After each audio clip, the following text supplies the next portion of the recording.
This is the Lone Crater YouTube. We hope this video helps. In this video, I will show how to draw Mini Cooper, only ways. Begin by sketching a low rectangle for the body and add soft curves to form the iconic compact shape. Place 2 equal circles for wheels and lightly mark their centers for rims. Add a rounded roof and thin pillars, then refine the bonnet and headlights with smooth, confident lines to capture the car's character. Now add recognizable details to bring the Mini Cooper to life. Place circular headlights and a compact grille, then sketch mirrors and doors with subtle curves. Mark the wheel arches and add hubcap details using concentric circles. Lightly shade under the body and inside arches to suggest three-dimensional form.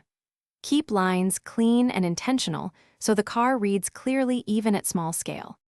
If this tutorial helps you, please subscribe and like the video to support more art guides. Quick recommendation: make meal prep easy with leak-proof containers that keep sauces secure and snacks tidy while you draw. They save cleanup time and prevent spills on your workspace. I find them handy between practice sessions. Check the description for the link and other deals, and now let's get back to the video. Refine your drawing by erasing guidelines and strengthening the final lines for a crisp look. Add highlights on the windshield and chrome trims to mimic reflective surfaces, and use softer strokes for textured areas like tires. Build up shading gradually on the hood and roof to emphasize curvature and light source. Step back occasionally to check proportions and adjust contrasts so the Mini Cooper reads clearly and charm remains intact. Thanks for watching. Consider subscribing if we helped you.